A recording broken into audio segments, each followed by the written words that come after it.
What truly makes the moon have such a wide range of countenances, while our steady sidekick is referred to us as usual, presenting only one inner similar side?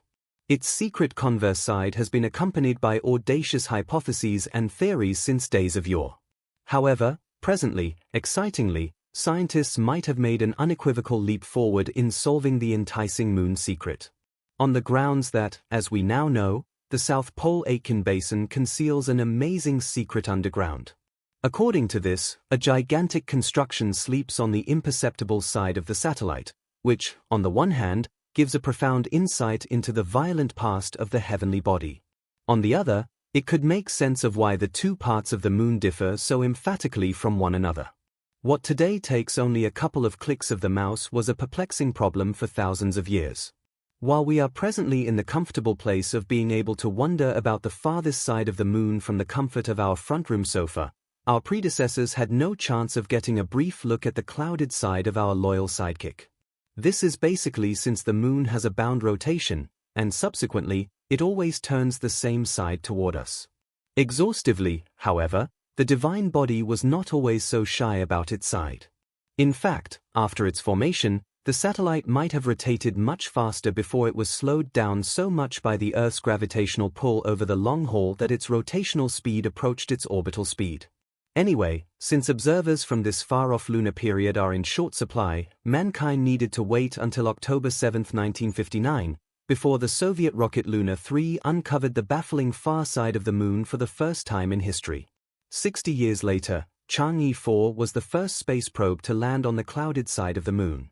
Even though, strictly speaking, it's not as dark as it's often said, the side of the moon facing away from the Earth goes through the very same lunar phases as the side that shines toward us overhead every night, albeit in the opposite sequence. In fact, the far side of the moon has a higher reflectivity on average than the near side, which basically means that the hidden region shines brighter at new moon than the visible side at full moon. This is due to the different pieces of the two parts of the moon. Although the word parts isn't exactly right in this context, because of the moon's orbit being tilted at 5 degrees and its spherical shape, only 41% of the moon's surface is visible from Earth. But those 41% are enough to see that the front side of our satellite is decorated with dark spots that are as broad as they are endless. These are the so-called Maria, marshes covered with solidified magma, and thus structures that are much rarer on the opposite side. At the same time, the far side of the moon also has significantly fewer lunar mountains and craters, and for many years, scientists have been trying to make quick work of the reasons for these puzzling differences. However, now, and this is the exciting part, scientists believe they have finally solved the secret of the different lunar sides. The reason for it lies hidden in a giant structure far beneath the lunar surface. The massive construction on the far side of the moon, for many, is the ultimate travel destination. No wonder, since the anonymous main island, which covers over 10,400 square kilometers, not only boasts intriguing dark sand beaches but also one of the largest active volcanoes on Earth, Mauna Loa. But what does a paradisiacal island in the Pacific really have to do with an unprecedented discovery on the far side of the moon? Well, the answer is astonishing, and Peter B. James of Baylor College in Texas summarizes it as follows. Imagine a pile of metal multiple times bigger than the main island of Hawaii and cover it underground. That is roughly the surprising mass we found. The key word is pile of metal. Some people might think of a massive spaceship that once crashed into the surface of the moon, but it's not exactly like that. To figure out what the startling mass is really about, we first need to picture its location.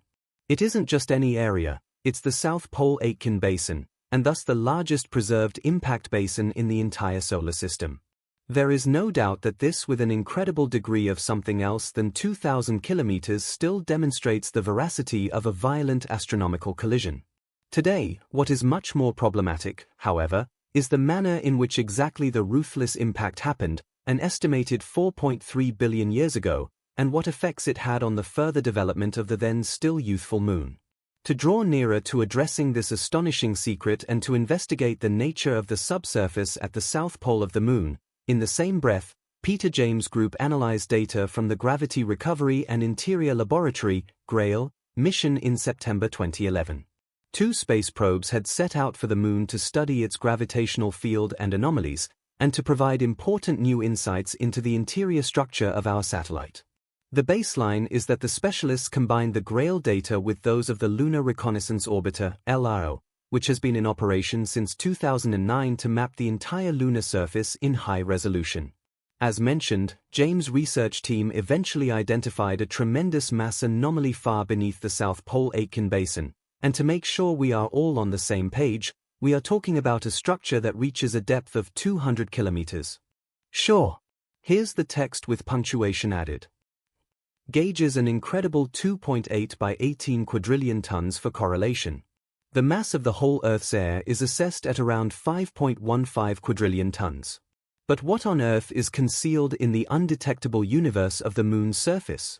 Well, that probably relies upon who you ask. While the more elective personalities believe it's conceivable that we are really managing with a secret base of an obscure lunar human progress, the moderate specialists adopt a more normal strategy. More specifically, this all refers to the metallic center of the space rock that made the epic impact bowl in the far-off past.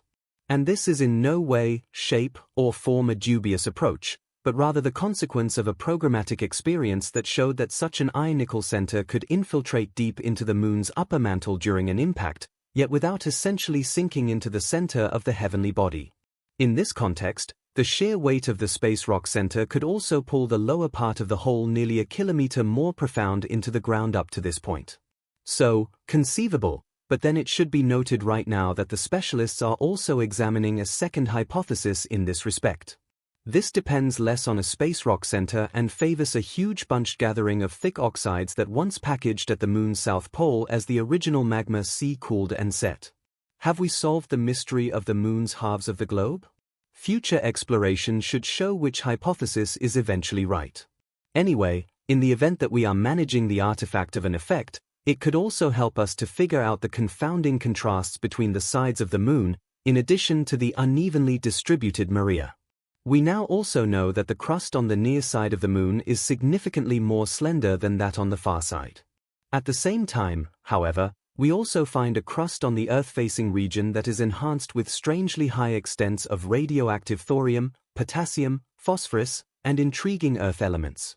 Yet how this so-called killjoy territory came about is equally as obscure as the topic of what set the lunar volcanism in motion. In any case, a few specialists estimate that the contrasts in the Moon's covering can be traced back to the flowing powers of the Earth. But others see a horrendous influence as the most promising explanation. One of them is Matt Jones from Brown University in Fortune, who, together with his partners, explored the effect of the enormous intensity of the influence at the Moon's south pole on the whole divine body. Curiously, the South Pole-associated bowl is precisely opposite the region known as the Downer Territory.